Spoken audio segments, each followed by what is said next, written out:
It looked like just another pitch when Chicago White Sox Rich Dotson threw the ball to Oakland A's Dave Kingham, but Dotson missed and hit Kingham in the chest. Kingham wasted no time and went straight on the attack, landing several blows before other members of both teams joined in.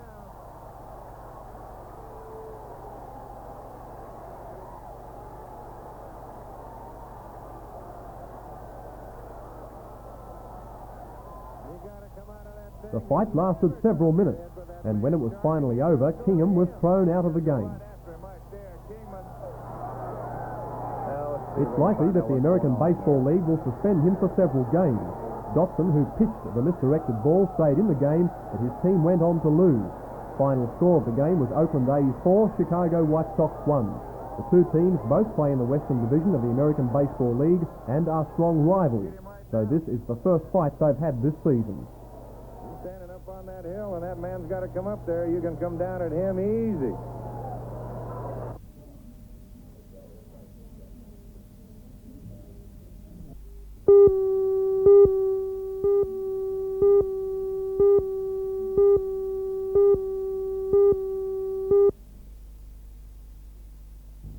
The near-capacity crowd was hoping for one of the glory matches of the past, and there were some outstanding moments. The best point of the match right here in Game 2. Ford went out to a 3-1 lead in the first set, but McEnroe, just off his U.S. Open singles crown on Sunday, warmed up, coming to the net. McEnroe only showed his temper once, and that was rather tame. He won the first set 7-6. It was vintage McEnroe early in the second set. A cross-court winner, breaking Borg, going up 2-0. But Borg, the man who won Wimbledon 5 straight times, broke back and passes McEnroe here to take a 4-3 lead. Then it was McEnroe's turn to break, a pretty point, and he's up 6-5. McEnroe wins it at triple match point, and for Borg it must have been frustrating. He played well, but admitted his game is not as good as it used to be. I think if you accept it, I'm not quick, but I think maybe not as consistent, it's very difficult to say, but I think as long as you accept it for yourself, then it's no problem. And as for McEnroe playing so soon after the Open, it's tough to go through it, especially the way I feel right now, but the tennis part's not really going to be a problem, because I feel like I'm playing well, and I can just go out there and I feel confident I'm going to play well regardless of anything.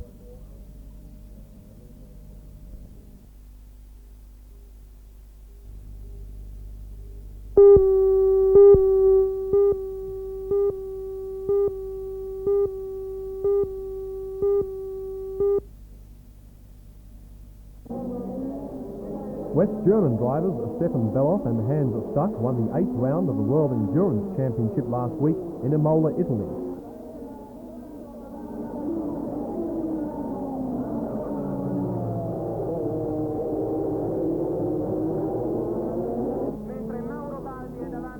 The two West Germans didn't have an easy time winning in their Porsche 956. Britain's Jonathan Palmer and Dutchman Jan Lammers, also in a Porsche, contested the race all the way until the West Germans sped out in front with only 6 laps remaining in 1,000-kilometre race.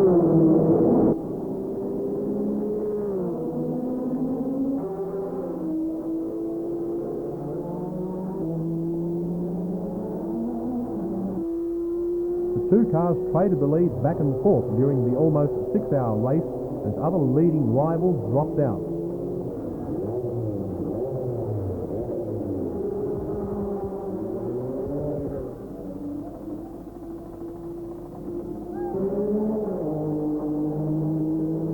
The West German team won by only 34.20 seconds. The finishing time of 5 hours, 54 minutes, 56.23 seconds. The team of Jackie Eakes and John Watson dropped out in the second lap after their Porsche's electronic gearbox failed. All 3 factory Lancia Martinis dropped out of the race, one with a blown engine on the 10th lap, the other 2 crashed.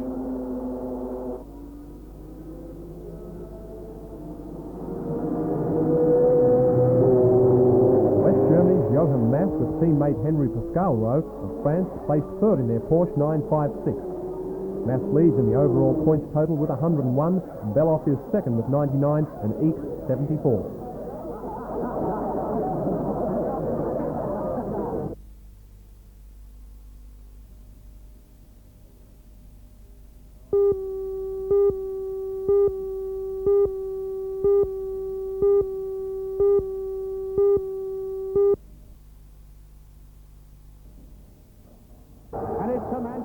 from Baynoon, who comes under the whip in second place, and Lester has the lead on Comanche Run. Baynoon running on strongly on the stand side suddenly. Jonazar's not out of it. Alpha Nation coming late. A tremendous race between Comanche Run and Baynoon. Comanche Run and Baynoon. Comanche Run and Baynoon. Comanche Run on the far side. Baynoon challenging. In third place on the far side, crazy. Alpha Nation got out of it. But Lester's going to win it. Lester's going to win it. And on the far side, Comanche Run is the winner.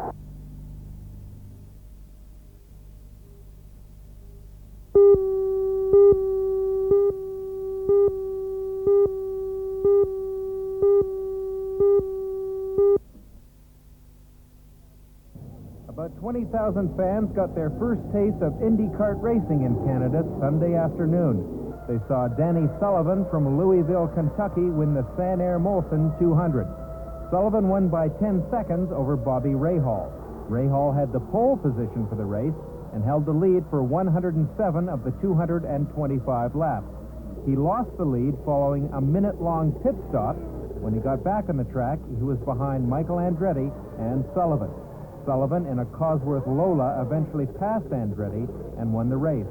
Sullivan's average speed was 112 miles per hour.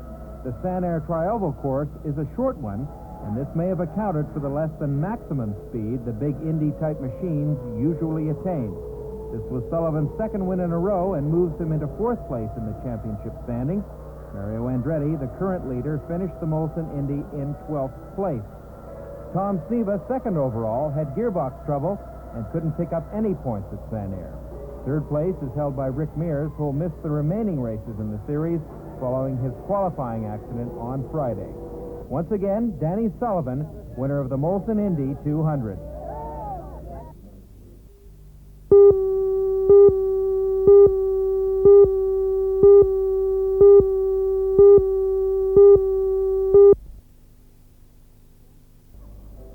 The Branxton Centre is the fourth after Kersley, East Cessnock and Allendale, to be founded by Allendale Hospital and run by concerned community groups.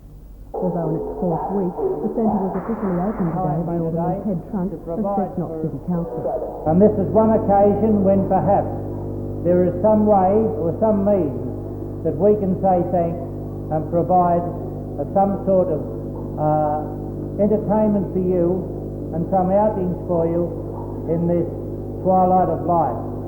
I will now declare this Branxton Day Care Centre officially open. Thank you very much.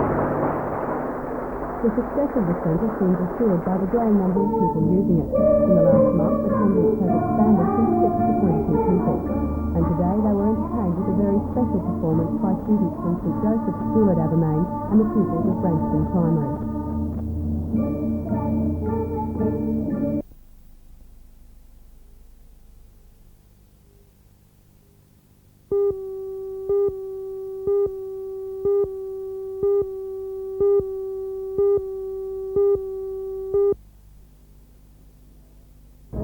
Anderson now lines this kick up just inside the halfway mark and about 20 metres in from touch from the left-hand side, the upright, and that's a good-looking kick. He's floated us there all the way to make it 5-2 in favour of South. A great to Griffith. Onto Anderson, then to Banks. Banks looks South again on the attack. Griffith, and has kicked it right downfield now to the south where the line is. Anderson picks it up. Forward to, good play. To the challenge, and they've got some very good juniors out there. Their under-20s went to the grand final this year. They were just beat on the bell, but I think they could be the nucleus of a good side. Well, what do you think you, as a coach, can bring to Central Charlestown that coaches in the past few years haven't been able to bring? Well, in all due respect, I think Keith Clark has done a very good job out there. That I've been with West in Newcastle for the last 5 years, and during that time, their professionalism I just hope that I can bring a lot more professionalism out there and hopefully do very well.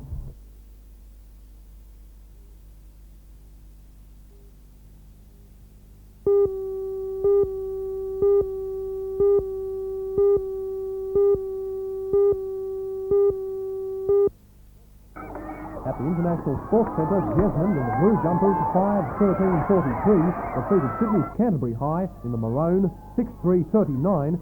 take out the statewide secondary schools knockout.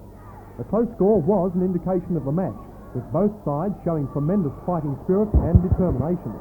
The closeness of the scores also had the crowd of about 1,000 school students and supporters cheering throughout. At the end of the third quarter, the scores were locked at 33-all. But in the last quarter, Jesmond put everything they had into it and outscored Canterbury by just 4 points. Goal scorers for Jesmond were Barge with 3, Tonks 2 and Stanton 1. It's the first time Jesmond has won the Lions Cup since the competition began about 10 years ago. This year, a record 95 schools from throughout New South Wales to come. Another outstanding effort by Jesmond High.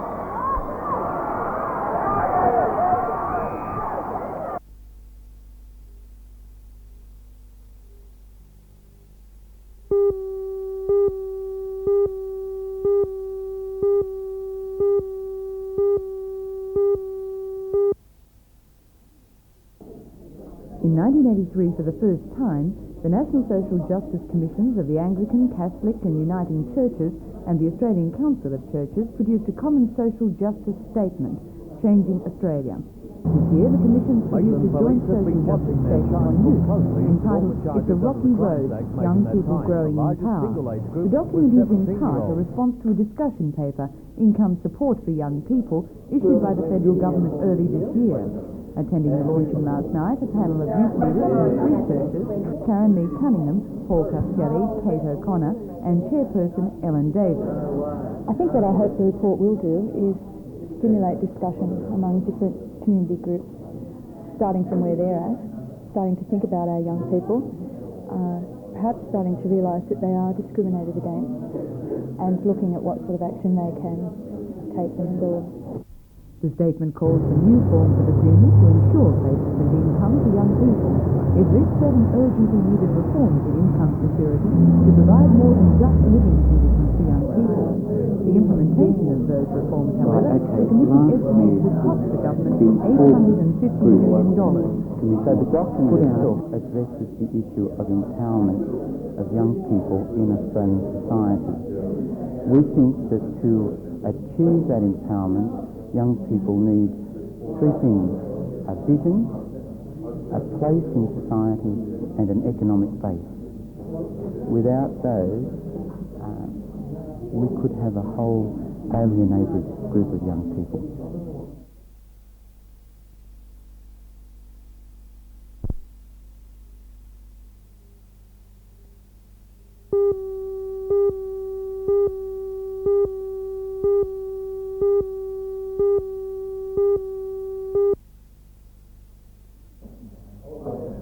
The meeting was chaired by Mr Nelson Wasburn, a senior officer with the Federal Department of Transport in Canberra. Also available for questions was Mr Jim Bonifant, who is with the Newcastle branch of the Department of Main Roads. The meeting expressed its almost unanimous support for the proposal of the National Highway as it stands. Many objections were raised, however, to the state government's proposed feeder roads into Thomas and Calfer Streets in Wallsend.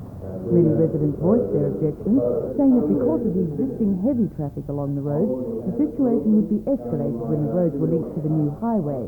Residents say a local study should be commenced immediately on the traffic flows in that area. Meanwhile, Chairman Mr Wasland said he was pleased with the way the meeting went and the support voiced for the highway. However, he said the problem of the feeder road is the state government's responsibility.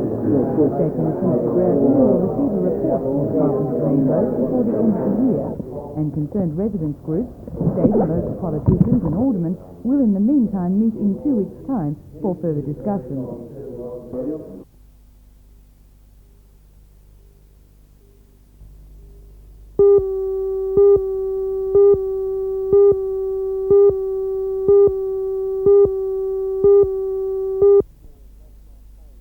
Well, we've lost Mark Curryley. He's gone to South Australia in an attempt to get into their Shield side.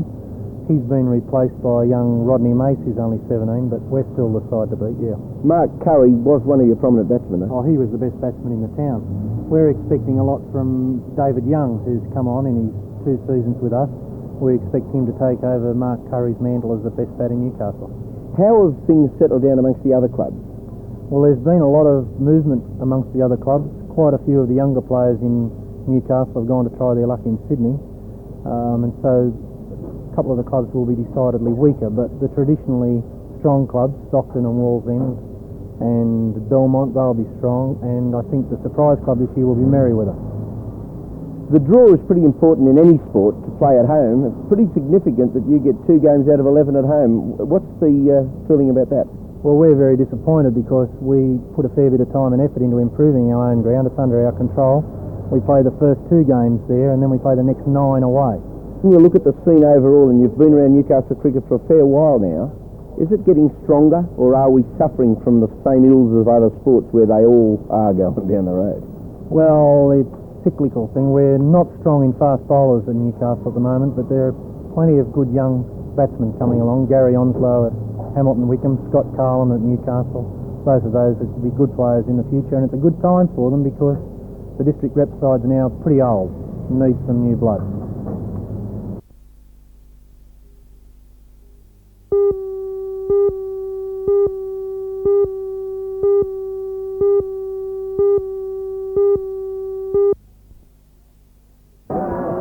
The likelihood of Rosebud making the semis is now all but out of the question, despite today's superb 2-1 win over the Canberra Arrows.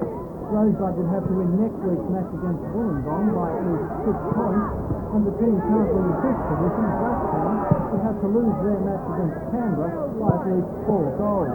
The chances of either of these results coming about are highly unlikely. But for the 2,500 fans who turned up for today's match, it could well have been a final, with the teams putting on a hard, attacking game. Playing into the wind in the first half, Rosebud quickly got on top of Canberra, and for 40 minutes they threw everything at the visitors and were unlucky not to score. But then just minutes before half-time, Rosebud got the break they were after, with this goal from defender Michael Bouda.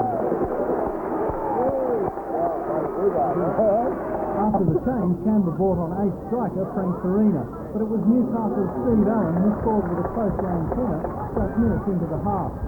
Shortly after, Farina scored when he followed up a kick that hit the post and put the Canberra side back in the game. But although the Arrows threw everything they could muster at Rosebud, the local boys held on and got the 2 valuable competition points.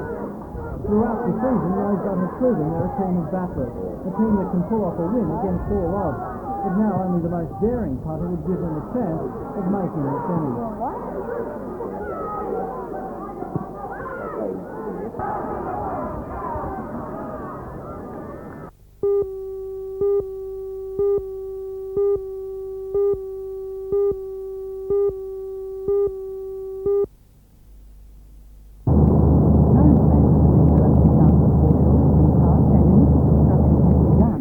Funding for the project was given as part of the federal government's Still City Assistance Scheme series of grants, which were announced last year by the Prime Minister Mr Hawke. It's also believed that the project has some bicentennial funding, and construction is expected to be completed on that project by 1988. A professor of architecture has been visiting Newcastle over the past 2 weeks. Professor David Gosling has just finished his term as consultant to the London Docklands and London no longer does, both suffer from the problems of derelict and run-down buildings along their foreshores. Well, I think perhaps where it went a little wrong in London Docklands was that there was an advisory plan drawn up as part of an enterprise zone. Also as part of that enterprise zone there was total freedom from planning constraints, tax concessions and so on, which is all very good, but if you have total freedom from all planning constraints, development as a consequence can be a bit haphazard, and in the long term for the citizens of Newcastle or citizens of London for that matter, it can be disadvantageous. And you see it heading that way? Oh no, I wouldn't say so, not at all, but I haven't of course seen any plans for the redevelopment of the derelict industrial areas of Newcastle, but I mean my advice would be that some sort of framework should be drawn up to make it an attractive environment as well as a place for expanded employment.